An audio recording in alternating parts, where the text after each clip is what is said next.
C'est parti pour créer notre premier projet. Donc là, on va sélectionner Third Person Character. On va nommer le projet Mon jeu. Quand on lance le jeu, les touches c'est WASD, donc on va remédier à ce problème. On va aller dans Project Setting et on va aller dans la catégorie Input.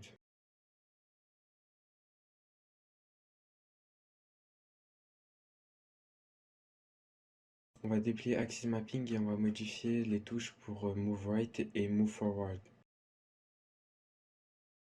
Dès à présent, dès qu'on lance le jeu, on peut remarquer que les touches ont été remplacées par ZQSD. Donc maintenant, on va modifier le personnage par défaut. Vous allez aller sur mixamo.com et choisir le personnage que vous voulez. Ensuite, vous allez le télécharger. Ensuite, vous allez télécharger 3 animations. On va télécharger une animation quand le personnage ne bouge pas, une quand il marche et une quand il court.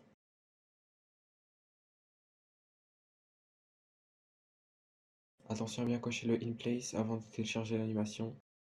Ensuite, sélectionnez Without Skin.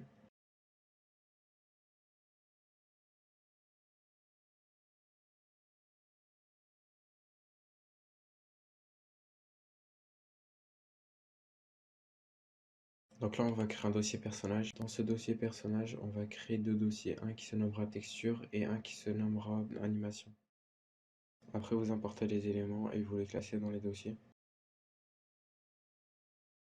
Donc là, on va créer un fichier Blend Space 1D.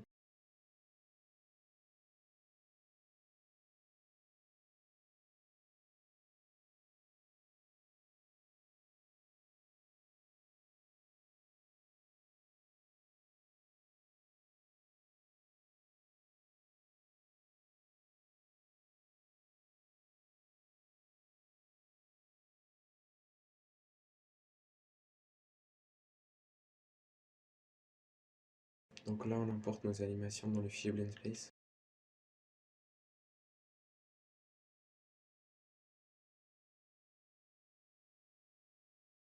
Donc là, on va nommer la variable vitesse et on va la modifier par la valeur 550.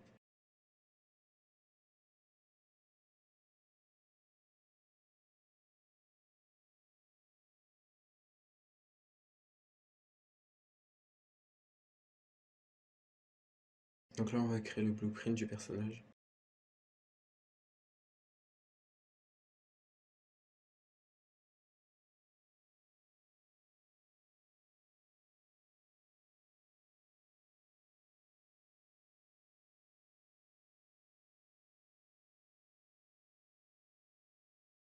Donc à gauche, on sélectionne Mesh, puis on choisit notre personnage. Il faut que le personnage il arrive à la capsule, donc vous allez le faire baisser un peu. Ensuite, vous allez faire pivoter le personnage. Donc pour ce faire, vous avez les 3 outils en haut et vous allez choisir le deuxième.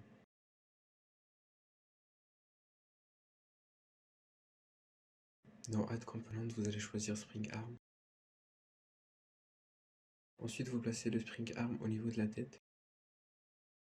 Puis vous re-allez dans Add Component et vous choisissez Caméra. Donc là, vous re-allez dans la scène de votre jeu. Puis vous supprimez le personnage par défaut de Unreal Engine. Ensuite, vous allez dans Settings, Game Mode et dans le Pawn, vous choisissez BP Hero.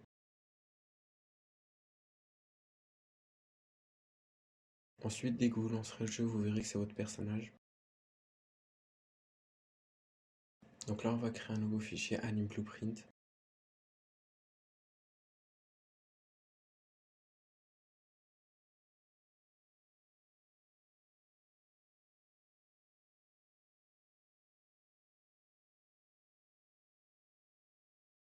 Donc là, on va ajouter un default slot. Pour le moment, pas besoin de savoir ce que c'est. Donc là, on va ajouter un state machine. Un state machine, faut voir ça comme une mécanique, mais de vos animations du personnage.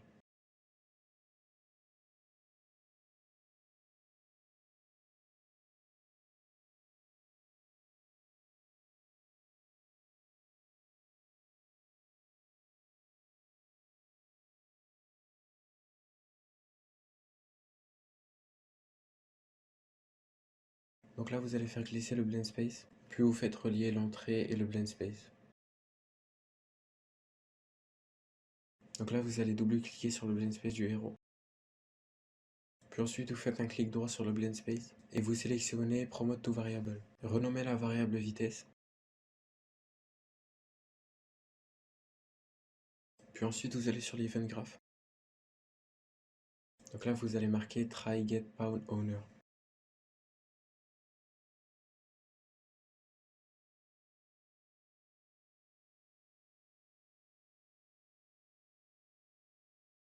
Donc là, vous allez marquer un isValid pour vérifier si c'est valide ou pas. Donc là, vous allez mettre un getVelocity. GetVelocity représente récupérer la rapidité. En gros, récupérer la vitesse. Donc là, on ajoute un vector length. Puis on set la variable vitesse, en gros, pour la définir.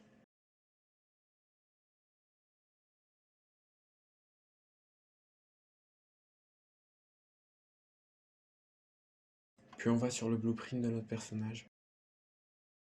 On sélectionne notre mesh.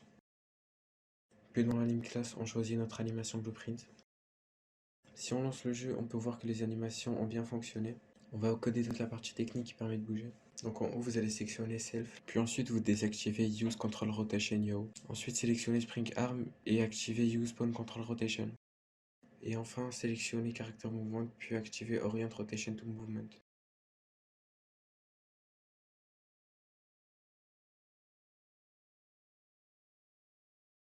Toujours dans notre blueprint, dans Character Movement, cherchez cette Max Walk Speed et définissez la valeur à 275. Dans notre Event Graph, vous allez recopier tout le code que je suis en train de faire.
Si on lance le jeu, ça devrait fonctionner.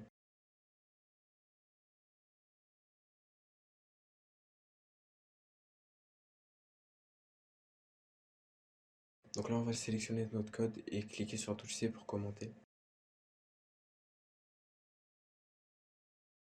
Donc là, on va ajouter la touche pour courir.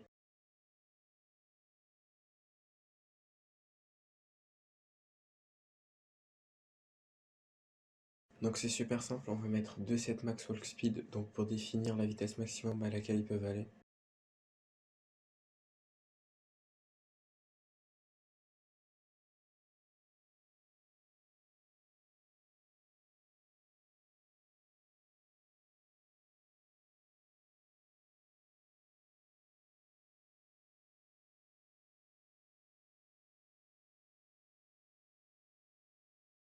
En gros, dès que la touche est pressée, on va courir et dès que la touche est relâchée, on va marcher.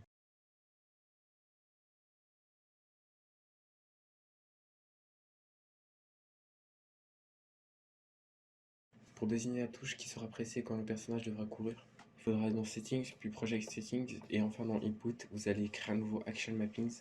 Nommez-le comme vous voulez et sélectionnez la touche que vous voulez.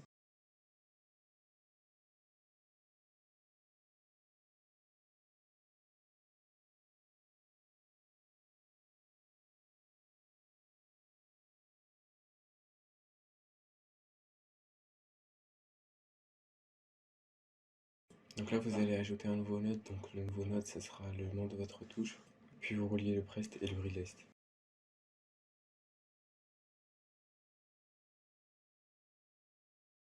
Donc là, on va permettre au joueur de pouvoir se déplacer avec sa caméra.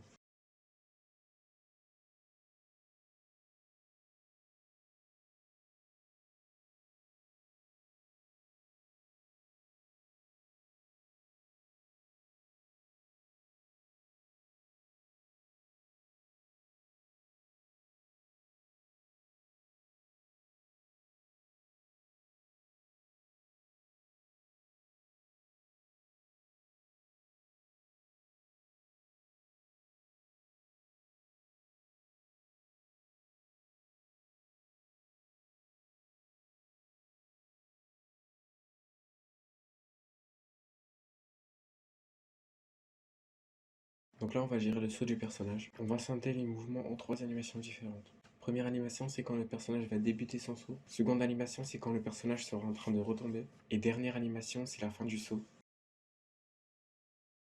Donc là, toujours sur Mixamo, vous allez choisir les 3 animations. N'oubliez toujours pas de sélectionner Without Skin avant de télécharger l'animation.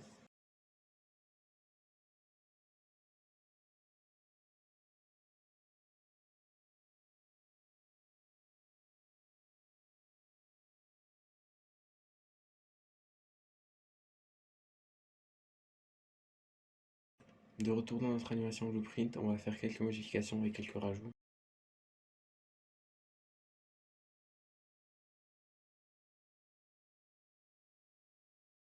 Donc là, on va ajouter 3 states. Un qui se nommera saut début, un qui se nommera tombée et un qui se nommera saut fin.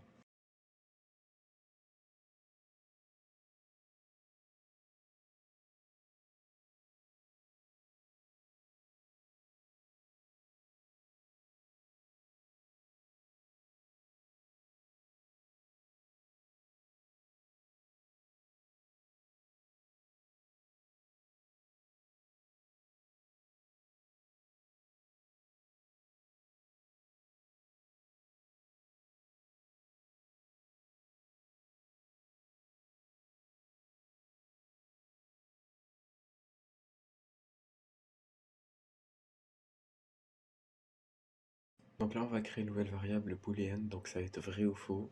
On va nommer la variable on saut, point d'interrogation. La variable va vérifier si on est dans les airs ou pas.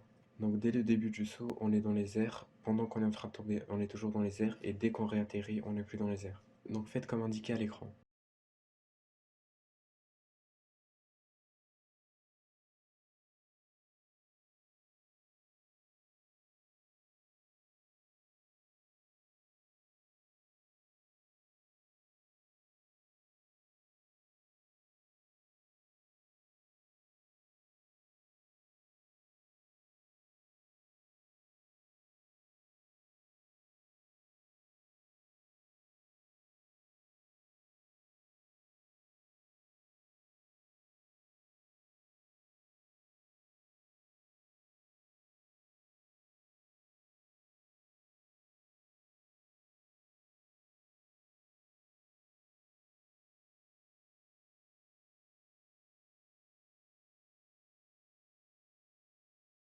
Dans l'event graph de notre personnage, on va ajouter la fonction pour sauter. C'est super simple, donc faites comme indiqué à l'écran. Dès que notre input est appelé, on va sauter ou sinon on va arrêter de sauter.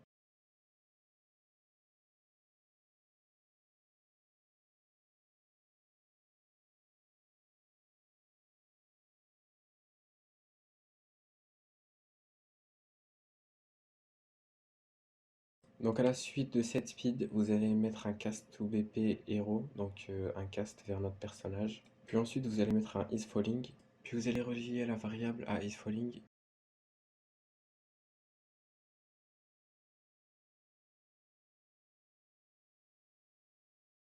Il nous reste qu'une seule étape, c'est la position accroupie du personnage. Donc là c'est super simple, on va ajouter deux nodes, crouch et uncrouch. Ça va être géré exactement comme le saut. Donc là on va aller choisir la touche pour s'accroupir. Donc dans Settings, Project Settings et Input.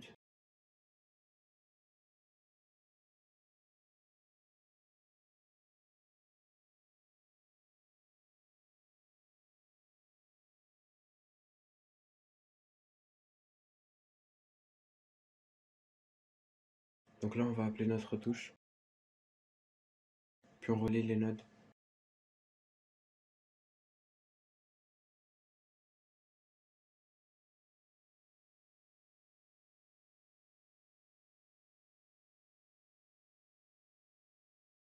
Donc vous allez sélectionner Character Movement, et ensuite vous allez cocher Can Crouch.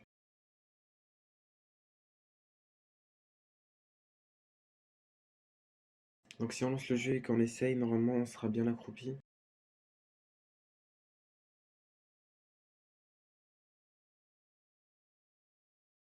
On va modifier la vitesse maximum à laquelle il peut aller quand il est accroupi, parce que je trouve qu'il va un peu vite.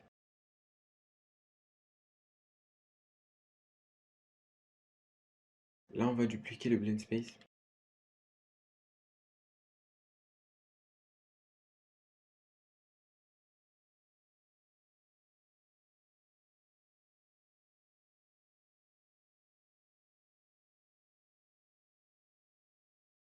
On va supprimer les animations.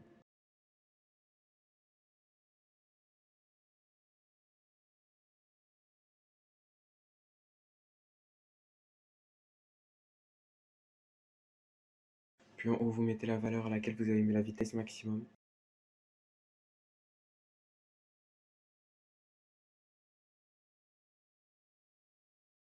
Là, vous allez chercher deux animations. Une animation quand le personnage est accroupi et inactif. Une autre quand le personnage est accroupi et en train de se déplacer.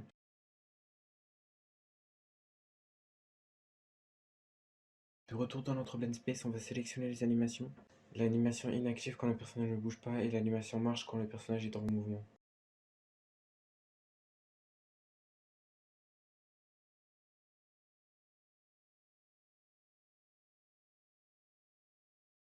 Donc dans notre animation blueprint, on va faire glisser le blend space accroupi. Puis on le relie avec notre blend space de base. On va créer une nouvelle variable. Elle se nommera accroupi point d'interrogation. Là, vous allez cliquer sur la flèche du haut. Vous allez relier la variable accroupi au node. Pour la flèche du bas, c'est pareil, mais il faudra juste mettre un node booléen entre les deux.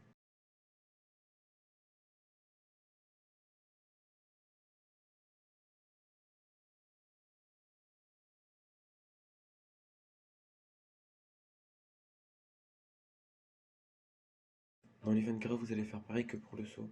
La seule différence, c'est que ce sera pas isFalling, mais isCouching.